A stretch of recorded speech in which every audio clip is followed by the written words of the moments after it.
Hi welcome back to my channel. ఈరోజు కథ మాంగళ్య బంధం ఒకటో భాగాన్ని వినిద్దాం. అమ్మ లెక్కలు సందడి చేస్తూ పెళ్లి కూతుర్ని రెడీ చేస్తున్నారు.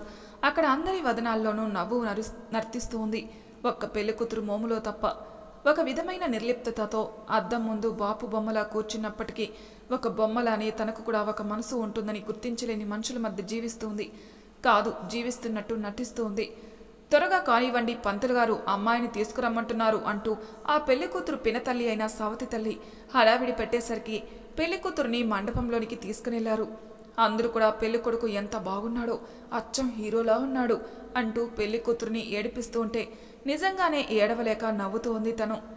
పెళ్లి పీటలపై కూర్చున్నప్పటికీ పెళ్లి కొడుకు మొహం ఇంతవరకు చూడలేదు తను. కారణం కూడా తెలీదు. తన జీవితం చేజారిపోతుంది, ఇంకా ఎప్పటికీ తనలా ఉండలేందని నిజాన్ని జీర్ణించుకోవడానికి ప్రయత్నిస్తుంది. ప్రేమలో రిజెక్ట్ చేయబడిన కొన్ని రోజుల్లోనే ఆ పాత గాయం మనసులో మానకుండానే వేరే వ్యక్తితో తన జీవితం ముడిపడిపోతుంది అనే ఆలోచనే తనకి అసహ్యంగా తోచింది. ఆ ఆలోచనలోనే పెళ్లి కొడుకు మాంగళ్య ధారణ కూడా కావించడంతో పూర్తిగా చనిపోయిన తన మనసుని చూసి మౌనంగా రోధిస్తుంది. అటువైపు ఎందుకు చేస్తున్నాడో, ఎవరి కోసం చేస్తున్నాడో, అసలేం చేస్తున్నాడో కూడా తెలియకుండా ఒక అమ్మాయి మెడలో తాళి కట్టి పక్కనే కూర్చున్నాడు ఆ పెళ్లి కొడుకు. ఆల్రెడీ ప్రేమలో మోసపోయి నాశనం అయిపోయిన తన జీవితంలో ఈ పెళ్లి అనే విషయం చాలా చిన్నదిగా తోచింది అతనికి. ఇద్దరూ తమ జీవితాలను ఇష్టం లేకుండానే ముడివేసుకున్నారు. మరి వీరి ప్రయాణం కలిసి సాగుతుందో లేక విడిపోయి ఎవరి బ్రతుకులు వారు బ్రతుకుతారో కాలమే నిర్ణయించాలి. రాత్రి ఆ వధూవరులిద్దరికీ తొలిరేయి ఏర్పాటు చేశారు. ఆ బాపు బొమ్మని తలదన్నేలా అమ్మాయిని రెడీ చేస్తున్నారు పెద్దలు. ఏవేవో మాటలు చెప్తున్నారు. తమ అనుభవాలను పంచుకుంటూ సిగ్గుపడుతున్నారు. కానీ మన పెళ్లి కూతురికి మాత్రం అవేవీ వినిపించట్లేదు. మనిషి మాత్రమే అక్కడుంది. మనసు మాత్రం అనేక ప్రశ్నలతో తనని ఉక్కిరి బిక్కిరి చేస్తూ ఏడిపిస్తూ ఉంది. ఆ అమ్మాయి అత్తగారు వచ్చారు అని చెప్పడంతో లేచి నించుంది. ఆ అమ్మాయి కళ్ళల్లో సూటిగా చూడలేక ఇబ్బంది పడడం పెళ్లి కూతురు గమనించిన అదేం పట్టించుకోలేదు. పెళ్లి కూతురుని తీసుకుని రూంలోకి పంపించి గడియ పెట్టారు. ఒక యంత్రంలా నడుస్తూ బెడ్ దగ్గరికి వచ్చేసరికి అక్కడ ఎవరూ లేకపోవడం ఆశ్చర్యం కలిగించింది తనకి. అయినప్పటికీ అవేమీ పట్టనట్టుగా వెళ్ళి బెడ్పై కూర్చుని ఆలోచిస్తుండగా తలుపుని ఎవరో గట్టిగా తన్నినట్టు అనిపించి అటువైపు చూసింది. పట్టుబట్టలతో తూలుతూ అడుగులు తొడబడుతూ మత్తుగా కళ్ళు మూస్తూ తెరుస్తూ వస్తూ ఉన్న అతన్ని చూసి ఆమె జడుసుకుంది. ఈ రాత్రితో తను పూర్తిగా చనిపోతుందని నిర్ధారించుకుని నించుని ఉంది. కానీ ఆ పెళ్లి కొడుకు కనీసం ఆమె మొహం కూడా చూడకుండా డైరెక్ట్గా బెడ్డుపై పడిపోయి నిద్రపోయాడు. అప్పటి వరకు ఉన్న అలజడి తగ్గడంతో ఊపిరి పీల్చుకుంది తను. మల్లెపూల వాసన బదులు ఇంకేదో వాసన రావడంతో తనకి కడుపులో తిప్పినట్టయింది. అతడు తాగి రావడం వల్లనే అనుకుంటూ పక్కనే ఉన్న సోఫాలో కూర్చుని రాత్రంతా తన కన్నీటికి విడుదల ప్రకటించింది. అలా ఏడుస్తూ ఎప్పటికి పడుకుందో ఎవరో తలుపు కొట్టిన శబ్దం విని లేచింది. వెళ్ళి తలుపు తెరవగానే ఆమె అత్త ఎప్పటిలానే ఏదో తప్పు చేసిన దానిలా తలదించుకుని ఉండడం చూసింది. కానీ తనకేమీ పట్టనట్టుగా నించుని ఉంది.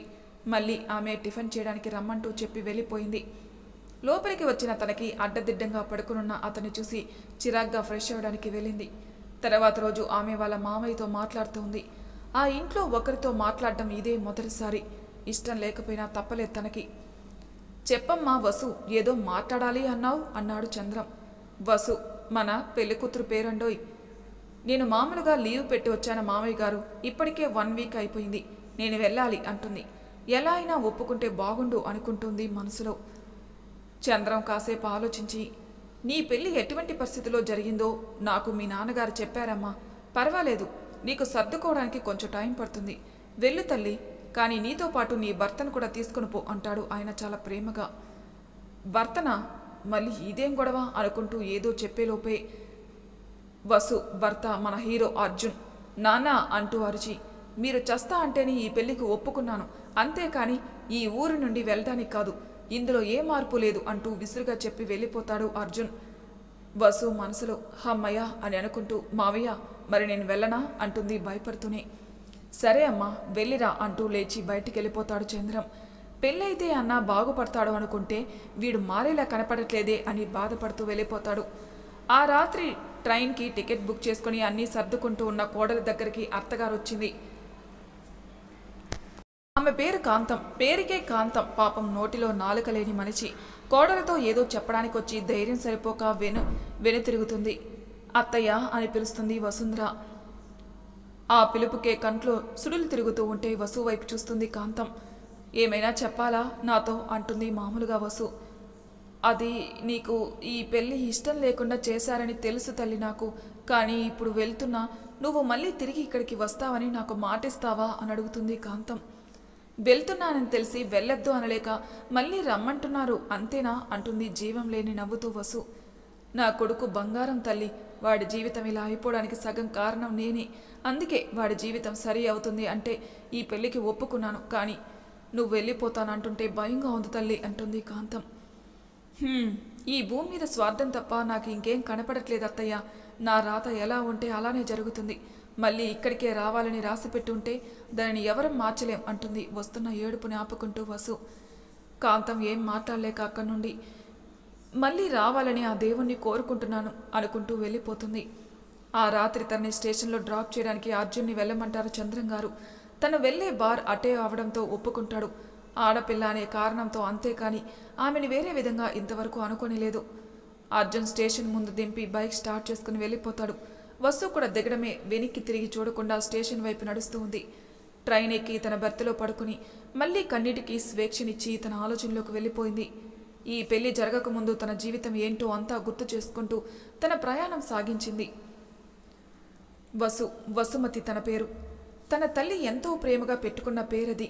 కానీ వసుకి 5 ఏళ్లు నిండకుండానే తన తల్లి మరణించింది. పసిపాపతో ఒంటరిగా మిగిలిపోయారు వెంకట్ గారు. వసు ఆలనా పాలనా చూసుకుంటూ హాయిగా జీవించేవారు కొన్నాళ్ళు.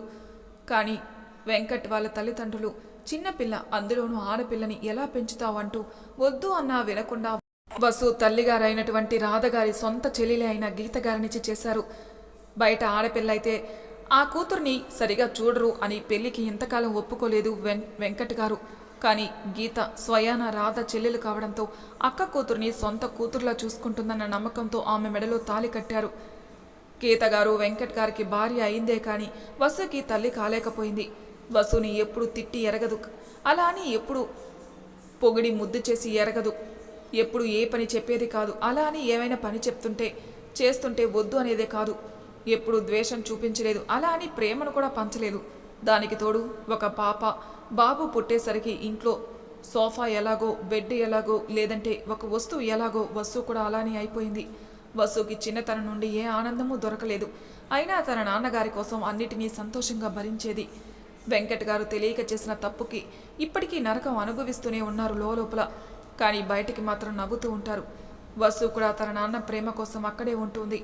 తన పిన్ని తనతో ప్రేమగా ఉన్నా లేకపోయినా ఏనాడు ఏమీ అనేది కాదు. కానీ చెల్లిని తమ్ముని మాత్రం అమితంగా ప్రేమించేది. వాళ్ళు కూడా అలానే ఉండేవారు తనతో. వసుకి చదువంటే చాలా ఇష్టం. అందున ఏక సంతాగ్రహి అయినందున మంచిగా చదువుతూనే ఒక పెద్ద కంపెనీలో మంచి జాబ్ సంపాదించింది. కానీ అది హైదరాబాద్ కావడంతో తన నాన్నగారి కోసం ఆగిపోవాలని అనుకుంటుంది. వాళ్ళ నాన్నగారు మాత్రం స్వర్గం లాంటి ఈ నరకం నుండి బయటపడే అవకాశం వస్తే వదులుకుంటుందనుకుని మెల్లిగా నచ్చజెప్పే ప్రయత్నం చేస్తాడు. ఇంకా వసు కూడా కాదనలేక హైదరాబాద్ వెళ్తుంది. అప్పుడు మొదలవుతుంది అసలైన వసు జీవితం. ఎప్పుడు పంజరంలో చిలకలా ఉండే తన జీవితానికి జాబ్ అనే కొత్త రెక్కలు రావడంతో ఆనందంతో వినీల ఆకాశంలో విహరించింది. ఇక్కడే తన సంపాదనతో ఒక ఫ్లాట్ తీసుకుంది. ఎప్పుడో ఒకసారి అది కూడా వాళ్ళ నాన్నగారు రమ్మంటే వెళ్ళడం తప్ప ఎప్పుడు వెళ్ళేదే కాదు తన ఇంటికి. ఈ బాధలన్నీ మర్చిపోయి హాయిగా ఉండడానికి మరొక కారణం హైదరాబాద్కి వచ్చాక మొదటి పరిచయమైన తన స్నేహితురాలు అర్చన. ఎప్పుడూ నవ్విస్తూ ఉండి సగం తన బాధలు మర్చిపోయేలా చేసేది. అలా రోజులు గడిచిపోతున్నాయి. హాయిగా అనగా ఒకరోజు, "ఒసేయ్ వసు, ఎంతసేపే బాబు, అవతల మన బాస్ దెయ్యం ఇవాళ త్వరగా రమ్మన్నాడు కదా" అంటూ కింద నుండి అరుస్తూ ఉంది అర్చన. వసు చక్కగా రెడీ అయి పింక్ చుడిదార్లో మెరిసిపోతూ కిందికి పరుగున వస్తుంది. పద అసలే లేట్ అయిపోయింది అంటూ హడావిడి పెట్టేస్తుంది. "అబ్బచ్చా, వచ్చి అరగంట అయింది. అదేదో నేను లేట్ చేసినట్టు బిల్డప్ ఇస్తున్నావేంటే" అంటూ ఫాస్ట్గా డ్రైవ్ చేస్తోంది అర్చన. దారిలో, "అవునే అచ్చు, ఇవాళ ఎవరో కొత్త ప్రాజెక్ట్ లీడర్ వస్తారన్నాడు కదా మన బాసు, ఎవరై ఉంటారంటావు" అంటుంది తెగ ఆలోచిస్తూ వసు. ఎవడైతే ఏంటే వసు, మాకు నువ్వే కదా ప్రాజెక్ట్ లీడర్ అంటుంది ధైర్యంగా అర్చన. వసు హిహిహి, "అచ్చు, నీకో విషయం చెప్పాలే" అంటూ లేని నవ్వు తెచ్చుకుంటుంది. "బోల్ బేబీ" అని అంటుంది అర్చన. "అది మరి నేను ఇంకా టీం లీడర్గా ఉండడం లేదే" అంటుంది భయంగానే వసు. సడన్ బ్రేక్ వేసి వెనక్కి కోపంగా తిరిగి చూస్తూ ఉంటుంది అర్చన. "అది అచ్చు" అని వసు ఏదో చెప్పేలోపే నువ్వు ముందు దిగవే, పో నడుచుకుంటూ పో ఆఫీస్కి అని అరుస్తుంది అర్చన. అది కాదే అచ్చు, నా మాట వినవే, నాకు మీలా టెన్షన్ ఫ్రీగా ఉండాలని ఉందే, అందుకే తప్పుకున్నాను, మన బాస్ వల్ల కాదే అంటుంది అర్చనాని బుజ్జగిస్తున్నట్టుగా. ఎందుకే, ఎవరి లాభం కోసమే నీకున్న టాలెంట్ని వదులుకోవాలనుకుంటున్నావు? వాడు అసలు మన బాస్ ఏంటే? ఒక బాస్కి ఉండాల్సిన టాలెంట్ కానీ అర్హత కానీ వాడికి ఉన్నాయా? ఇంకో 2 మంత్స్ని టీం లీడర్గా కొనసాగితే నువ్వే మన బ్రాంచ్కి బాస్ అవుతావని వాడు కావాలని నేను తప్పించాలని చూస్తుంటే నువ్వు కూడా వాడి మాటలు విని నీ డెసిషన్ ఎలా తీసుకున్నావు అంటూ అసహనంగా అరుస్తోంది అర్చన. అచ్చు ఇది రోడ్డే బాబు, అలా అరవకే. ఇప్పుడు ఏమైంది చెప్పు? వాడు అడిగాడని కాదే, నాకే మీతో టైం స్పెండ్ చేయాలనిపించింది అంతే. అయినా నేను టీం మెంబర్ అయినా టీం లీడర్ అయినా నా టాలెంట్ని కానీ తెలివిని కానీ ఎవరు ఏం చేయగలరు కదా డార్లింగ్. ప్లీజ్ ఈ విషయం ఇంతటితో వదిలేవే, పదా పోదాం, ఎలాగో లేట్ అయిపోయింది, కొంచెం స్లోగానే వెళ్ళు అంటుంది నెమ్మదిగా వసు. ఇంత కుట్ర నా వెనక జరుగుతుందని తెలియదులే నాకు, అయిపోయాడా బాస్ గారు నా చేతులు అనుకుంటూ కావాలని అరగంటలో వెళ్లాల్సిన ఆఫీస్కి 2 గంటలు తీసుకెళ్తుంది అర్చనని. ఆఫీస్లోకి వెళ్తూ అందరినీ విష్ చేసి వాళ్ళ ప్లేస్లో కూర్చుంటారు. అప్పటికే ప్యూన్ వచ్చి మేడం మీ ఇద్దరిని బాస్ రమ్మంటున్నారు అని చెప్పి వెళ్తాడు. అర్చన చెప్తా వీడి పని అని మనసులో అనుకుని వెళ్తుంది. వసు అర్చన మే కమింగ్ బాస్ అని అంటారు. రండి, ఇది మీకు ఆఫీస్ కాదు కదా, హ్యాంగ్అవుట్ ఏరియానే కదా, మళ్ళీ పర్మిషన్ ఎందుకు అంటాడు కోపంగా boss. Sorry sir, scooty trouble ఇచ్చింది అంటుంది గౌరవిస్తూ వసు. హే ఏంటి అంత మెల్లగా చెప్తా, కొంచెం గట్టిగా సార్కి వినపడలే చెప్పు. ఎవడో ఒక గొట్టంగాడు నిన్ను బిచ్చం అడిగాడని నువ్వు ఇవ్వడంతో నాకే కోపం వచ్చి స్కూటీ పంక్చర్ చేశా అని గట్టిగా చెప్పవే అంటుంది. ఒళ్ళు మండిపోతుంది అర్చనకి బాస్ గారి ఫేస్ చూస్తుంటే. అనేది తరణి అని అర్థమైనా ఇలాంటివి పట్టించుకుంటే ఇక్కడ ఉండలేమని లైట్ తీసుకుంటాడు బాస్. బాగానే చెప్తున్నారులే ఇద్దరు కబుర్లు, వెళ్ళి మీ కొత్త టీం లీడర్ని కలిసి వర్క్ అసైన్ చేసుకోండి అంటాడు సీరియస్నెస్ తెచ్చిపెట్టుకుని. Okay sir, once again sorry అంటూ అర్చన లాక్కెళ్ళిపోతుంది వసు. అచ్చు అసలు నీకు ఏమైనా బుద్ధుందా? ఎందుకే లేనిపోని తలనొప్పులు మనకి అంటుంది కొంచెం కోపంగా వసు. పోవే, అసలు వాణ్ణి కాదు నిన్ననాలే, అయినా వాణ్ణి అనేశాక కాస్త ప్రశాంతంగా ఉంది నాకు. పద ఇప్పుడు వెళ్ళి మన టీఎల్ గారిని కలుద్దాం అంటుంది నవ్వుతూ అర్చన. ఇద్దరు టీఎల్ కాబిన్లోకి ఎంటర్ అవుతారు. అప్పటికే కొంతమందికి వర్క్ అసైన్ చేస్తున్న అతను అచ్చు వసు లోపలికి వచ్చేసరికి వాళ్ళ వైపే చూస్తాడు. అచ్చు నవ్వుతూ విష్ చేస్తుంది, కానీ వసు మాత్రం అక్కడున్న వ్యక్తిని చూసి స్టన్ అయిపోయి అలా చూస్తూనే ఉంటుంది. ఆ వ్యక్తి వసుని కొంచెం విచిత్రంగా చూస్తూ ఉంటే అది గమనించిన అచ్చు వసు అంటూ కదుపుతుంది. అప్పుడు ఈ లోకంలోకి వచ్చి విష్ చేస్తుంది. ఆ వ్యక్తి కూడా విష్ చేసి తాను పరిచయం చేసుకుని వర్క్ అసైన్ చేసి పంపిస్తాడు. పాపా వసు, ఏంటమ్మా ఏంటి ఎప్పుడు ఏ మగ పురుగుని కూడా పట్టించుకొని తమరు అలా కలలోకి పెట్టి మరీ మన సార్ని అలా చూస్తున్నారే అంటుంది ఏడిపిస్తూ అర్చన దగ్గర ఏమీ దాయలేని వసు. అబ్బీ సార్ బాగున్నాడు కదే అంటుంది ఎటో చూస్తూ. అబ్బీ సారా, ఓ ఆయన పేరు కూడా గుర్తుపెట్టుకున్నావా అయితే అంటూ నవ్వుతుంది అర్చన. ఫస్ట్ టైమే అచ్చు, మా నాన్న తర్వాత ఒక అబ్బాయి అంత అందంగా కనపడ్డం నాకు అని అంటుంది వసు. ఏంటే లవ్ ఎట్ ఫస్ట్ సైటా అంటుంది తన ఫ్రెండ్ సంతోషంగా చూసి తను సంతోషపడుతూ అర్చన. ఏమోనే అచ్చు అంటూ సరే పద ముందు వర్క్ కంప్లీట్ చేయాలి, అసలే నేను చాలా అనుకున్నాను మన గ్యాంగ్తో ఎంజాయ్ చేయాలని అని తొందర పెడుతుంది వసు. ఇద్దరు వర్క్లో మునిగిపోతారు. అలా 6 మంత్స్ కంప్లీట్ అయిపోతాయి. వసు అబ్బిని ఆరాధిస్తుంది, కానీ ఎప్పుడూ తనకి లవ్ ప్రపోజ్ చేయలేదు. అంటే ధైర్యం సరిపోలేదు. ఇంకా ఇలా కాదని అచ్చు బేబీ బాగా ఫోర్స్ చేయడంతో ఇవాళ ఎలా అయినా అబ్బికి తన మనసులో మాట చెప్పేయాలని నిర్ణయించుకుంటుంది. మరి తర్వాయి భాగంలో ఏం జరుగుతుందో నెక్స్ట్ ఎపిసోడ్లో తెలుసుకుందాం. అంతవరకు నా ఛానల్ సబ్స్క్రైబ్ చేయని వాళ్ళు ప్లీజ్ సబ్స్క్రైబ్ చేసుకోండి, లైక్ చేసి షేర్ చేయండి, మీ అభిప్రాయాలు నాకు కామెంట్ రూపంలో తెలియజేయండి. Thank you for listening.